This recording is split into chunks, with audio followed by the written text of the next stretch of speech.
Here we are. Welcome. Let's let's settle into our stillness. Let the body become still, and it's symbolic. You can absolutely move. There's moving meditations. There's a real power to leaving the body in a restful state, so the mind can transform from a place of just blah blah blah into a one trained focus of mind, and then even maybe beyond that into just an empty mind.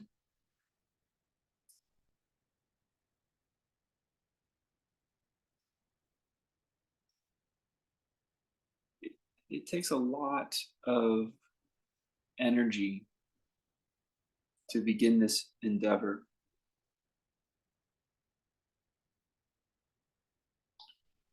because it can appear as though the progress is slow. Everything else, all the other endeavors are born of the mind, born of the ego, other people's egos, right? We have games that we play, we have skill sets that we develop, and those skill sets, those crafts that we accrue and acquire and develop, they um they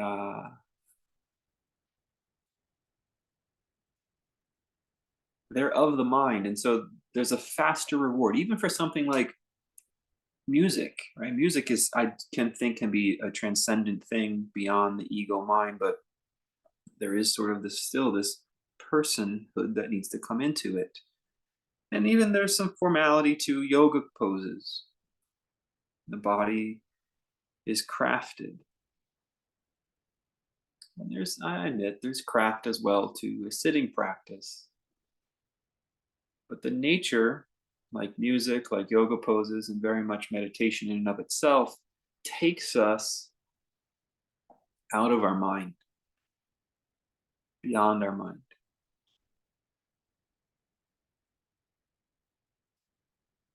And so the progress can be slower, like mastery of things like yoga poses or piano.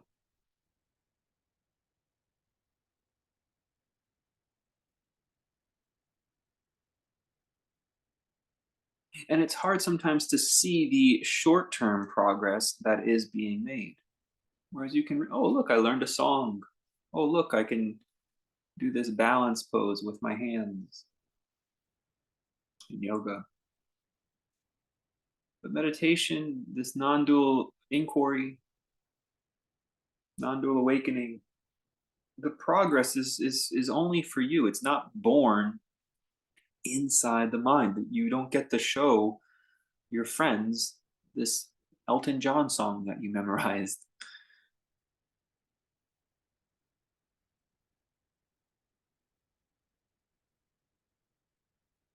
After some periods of time, your close ones, they may say, "Oh wow, you're like a nicer person. You don't react as much." You know, there are benefits. There are worldly benefits to a sustained practice. We don't see the progress in the same way. So it takes a tremendous amount of energy to really step into this work. I commend you for that, for being here, for showing up.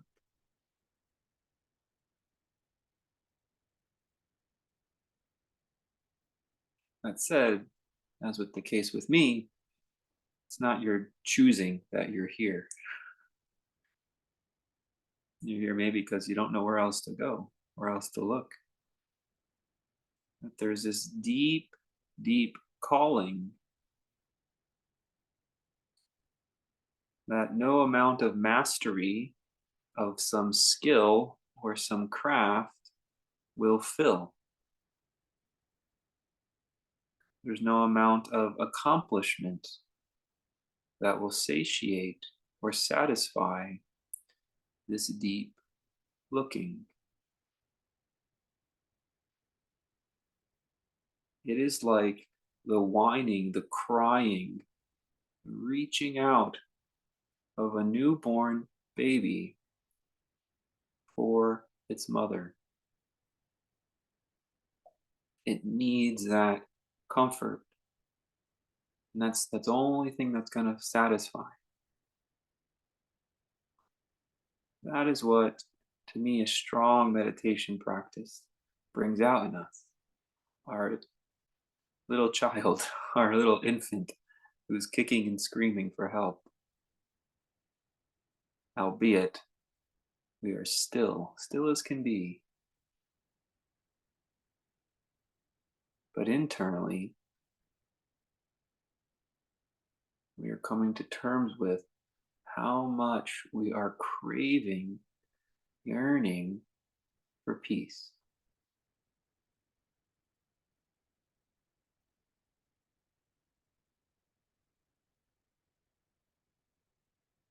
And to navigate all the worldly expectations, temptations, things that can pull us out, distractions,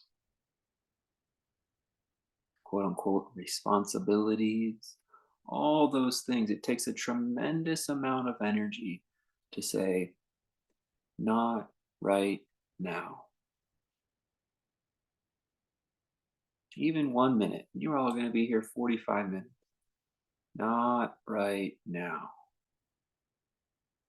It takes a tremendous amount of energy to resist those impulses.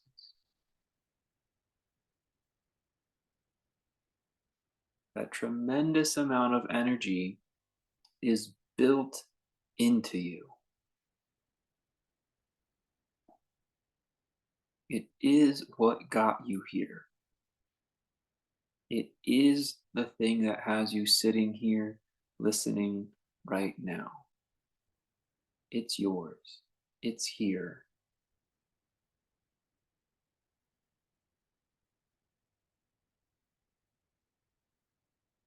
It is the wailing for the peace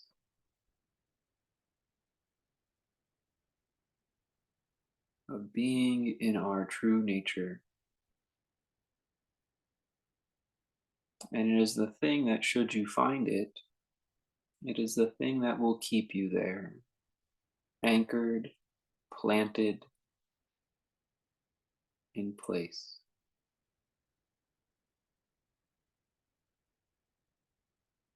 So that the allure of the world does not compete with the power of peaceful stillness.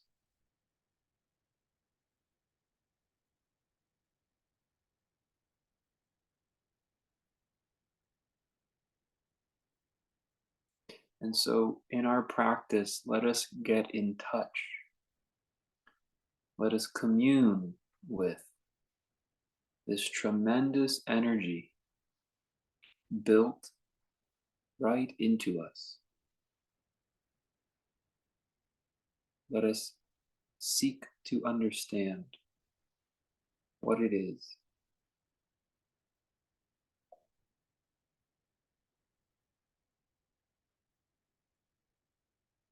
Let it empower us, fuel us as we give our awareness back to it, as we give our attention back to it. No longer outward seeking, inward seeking.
It is a uncontrollable crying. It is just like the infant wailing because it's suffering. It doesn't know why it's in pain. It's hungry. Needs to poop. Who knows what goes on with the infant? And it just needs the attentiveness of its mother. And so all it can do is cry out for help. This innate desire to find peace.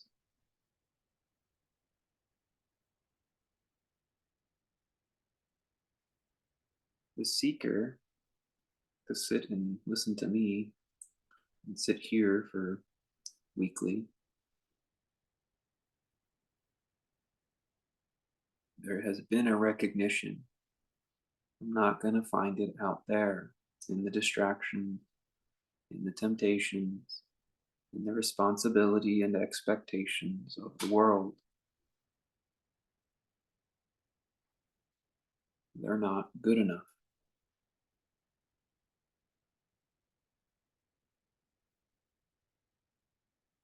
You can no longer bounce baby on the knee or pat them on the back. The only thing that's going to work is the comfort of the mother,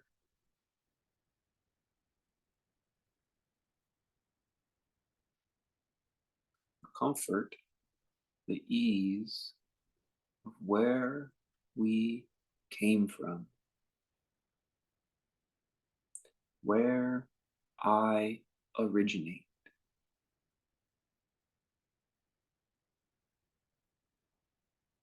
This is what you're seeking with your tremendous amount of energy that has brought you here. Where am I from? Where does the I emerge?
Feel that energy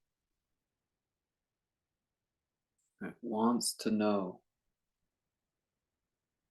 even if you already, quote unquote, know, even if you feel at ease, at peace. That energy never goes away. It just changes its flavor a little. Doesn't feel as desperate.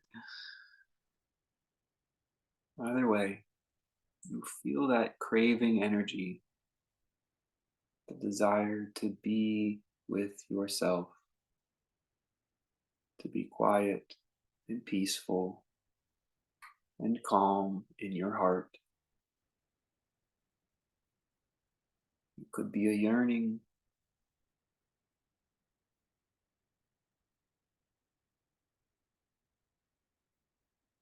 just feel it, find it, see it, understand it.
As you grow more in touch with the energy,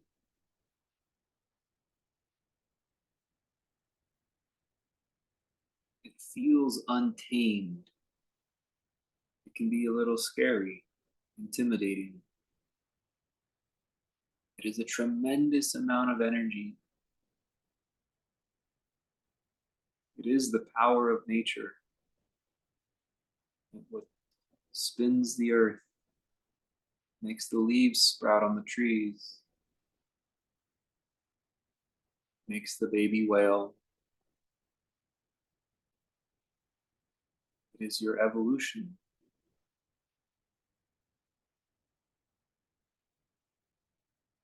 maturation. Try to feel its force.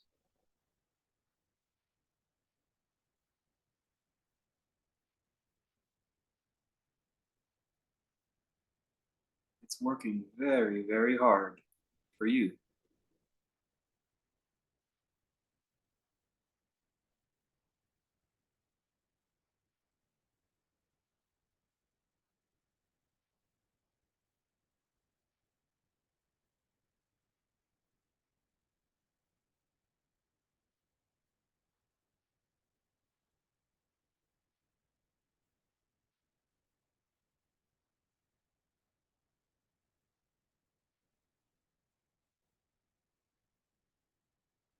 It will not tell you its plan.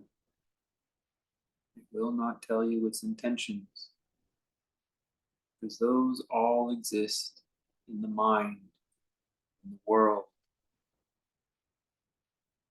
You are going beyond it.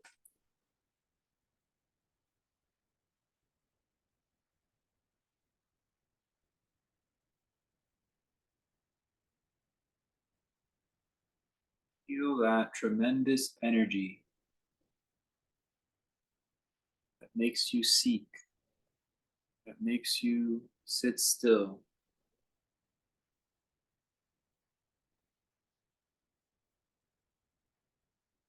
and attempt to trust it.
Which is a deep welling inside, welling up. If you've ever sobbed, really sobbed, sort of hangs in your throat and heart area.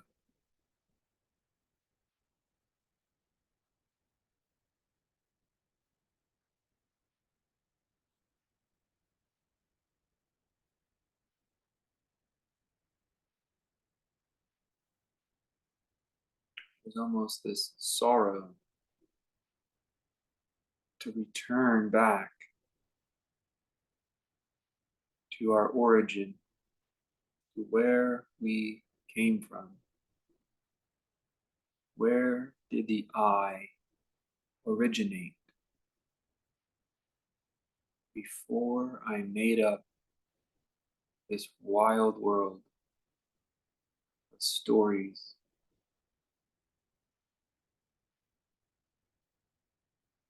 Where did the I come from?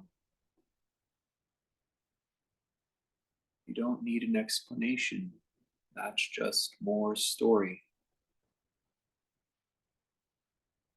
Look for what came before the mind, before the ego and the world wrapped up in your mind.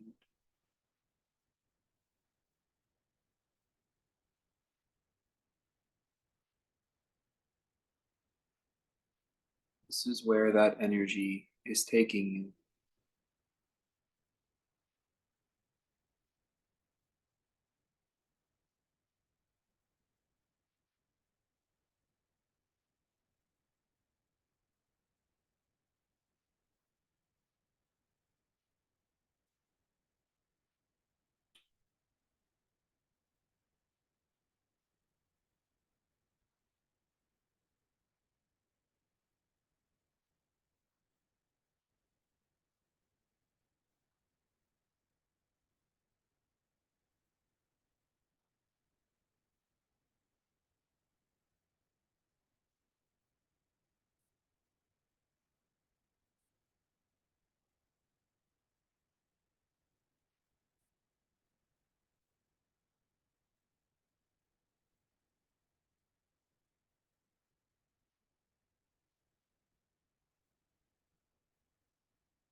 No such thing as a distraction when you take this view.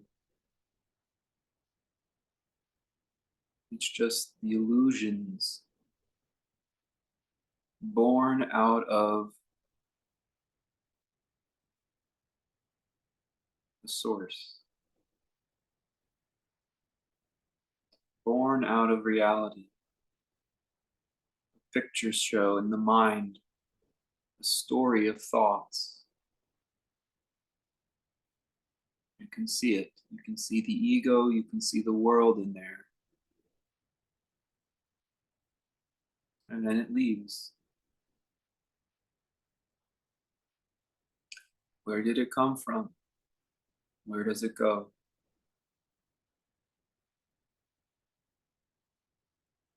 Follow that tremendous energy inside of you, built in. Follow it back.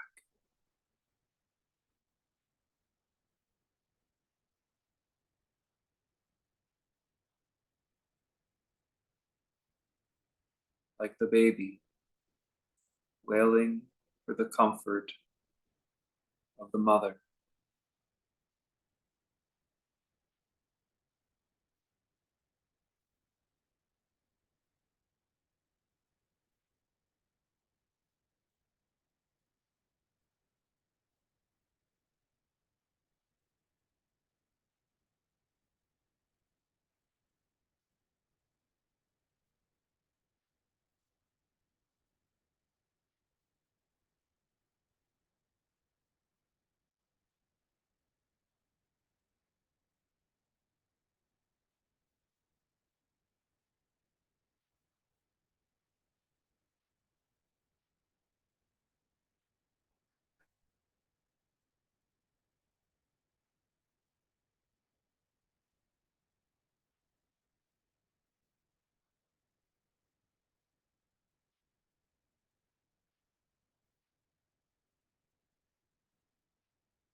Try to trust it.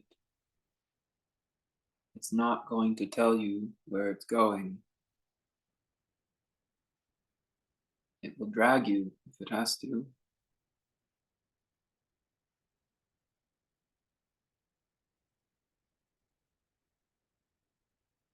It will take you to where the I comes from, the origin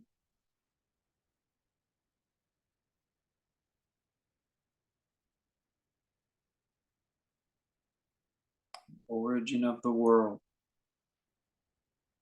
the origin of the I, of time and space, the origin of the mind.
The tremendous energy.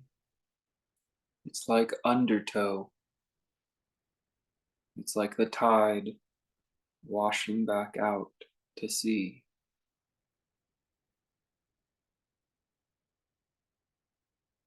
Your life was just one little bubble of sea foam,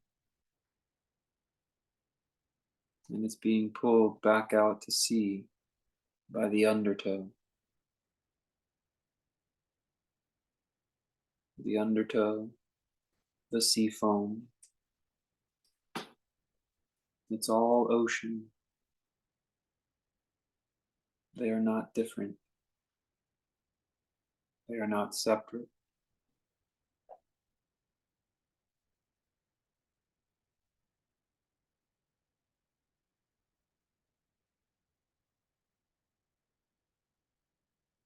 Try to trust it, that wave and rising and swelling of energy, moving you back to the origin, to where the I comes from. Try to trust it.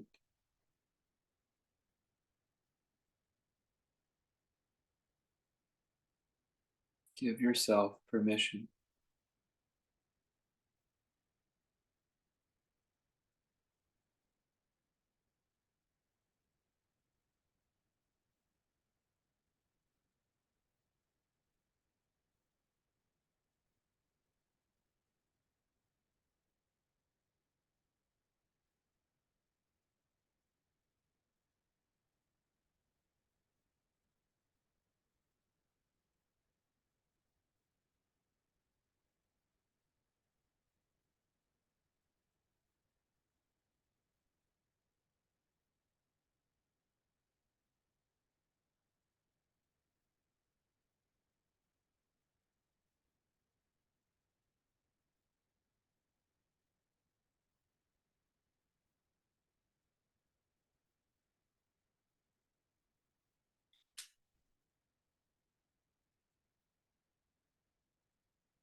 Part of the evolution of that yearning, that craving for peace,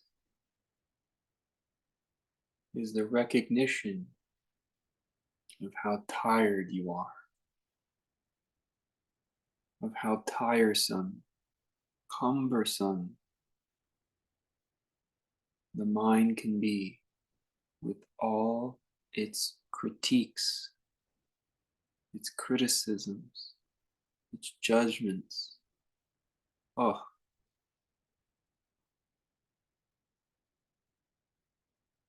can you feel how tired of it you are growing? Tired of the mind and its problems and its incessant desire to solve them.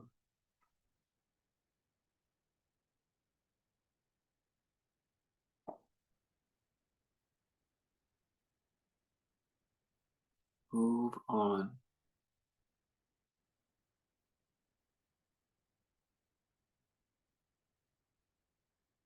Let go.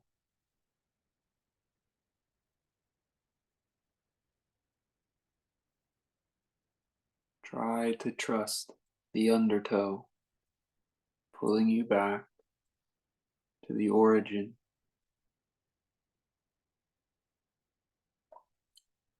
before the mind.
Relax your body.